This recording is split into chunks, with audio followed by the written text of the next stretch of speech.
दिलीच आहे पुस्तकाची बँकिंग आणि बियॉन्ड. तर त्याच्याविषयी सर्व माहिती दिली आहे. फक्त मला एक सांगायचं आहे की हा जो प्रवास आहे 15 वर्षाचा, आता 15 वर्ष झाले दादाला बँकिंग क्षेत्रामध्ये, आणि ते 15 वर्षाचे सहज गेले नाही. जसं आता सहज बोलून दाखवता येतो. एक ग्रामीण भागातून येऊन यवतमाळसारख्या शहरामध्ये नवीन ओळखी करून त्याच्यामध्ये बँकिंग क्षेत्रात एक आता यवतमाळमध्ये एक असं उच्चभ्रू नावाचं म्हणजे नाव घेतल्या जाते, ओळखल्या जाते नाव श्रीकांत नवणे म्हटलं तर. आणि आम्हाला सांगायलाही खूप छान वाटते की श्रीकांत नवणे म्हटलं की ओळखणारच कोणत्याही बँकेत काम होणार.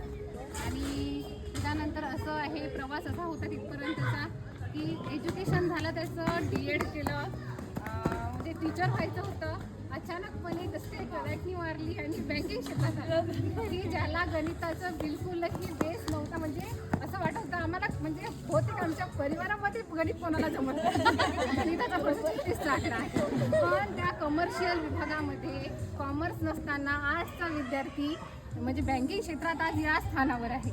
आज नागपूरसारख्या शहरामध्ये IDFC बँकेमध्ये तो मॅनेजर आहे. म्हणजे हे खूप कुतूहलाची गोष्ट आहे आणि माझ्यासाठी नेहमी प्राऊड असणारी गोष्ट आहे ही.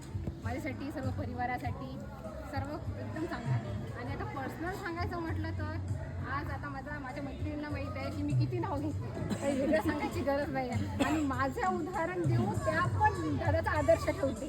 त्या प्रत्येक जणी दादाचं नाव घेऊन सगळ्या गोष्टी सांगते सगळ्याला. आणि माझा ट्रेनिंगमधला प्रवास, तिथे त्यांना केलेला सपोर्ट, हे खूप दिवसापासून मला बोलायचं होतं पण ती संधी मिळालेली नाही. ज्यावेळेस माझा पूर्ण आत्मविश्वास गमावला होता, हेडक्वार्टरला येऊन तुम्ही सोबत होत्याच, आपण पहिल्याच दिवशी तसं ॲडमिट झालो आणि आत्मविश्वास गमावला.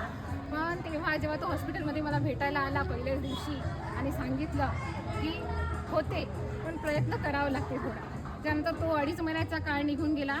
परत नागपूरला गेल्यानंतर परत मी पळून येण्याची तयारीत होती, बॅग भरून पळून येण्याची तयारीत होती.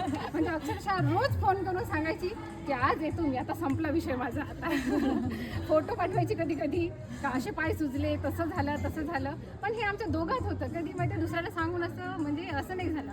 पण त्यांनी मला सपोर्ट केला तेव्हाही तिथेही.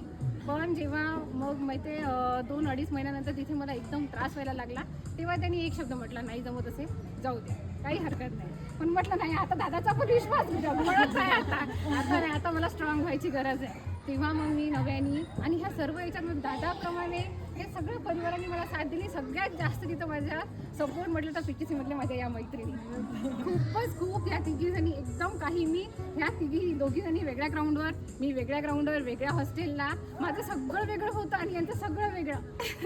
मी एकदम एकटी पडल्यासारखी वाटायची. या मैत्रिणींनी एवढी काळजी घेतली. फक्त एक अनाऊन्समेंट की यवतमाळच्या या 10-12 या रोल नंबरची तब्येत बिघडली आहे, अख्खा यवतमाळ जिल्हा माझ्याजवळ धावून एका शब्दावर. आणि आता पण त्या सपोर्ट करतात. सुनीताताई माझी बेस्ट फ्रेंड, बाकी सगळ्या पण बेस्ट फ्रेंडच आहे. पण ताई मला म्हणजे प्रत्येक गोष्टी समजून घेतात.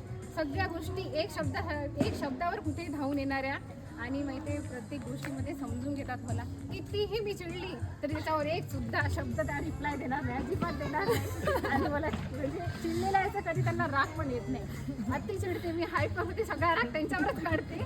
पण कधी त्यात असं काही भासून घेत नाही, बहिणीप्रमाणे समजून घेते. खूप सपोर्ट केला.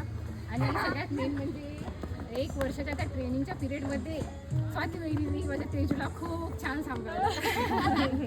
खूप मस्त. म्हणजे सगळेजण म्हणायचे फोटो पाहून, यांना 3 मुलं आहे ना, दादाला तुझ्या 3 जण आहे ना. मी म्हटलं हो 3 जण आहे. पण त्यांना माहीत होतं. आणि बाकी आई, बाबा, मावशी रोज फोन करून विचारपूस करणारे, काळजी घेणारे.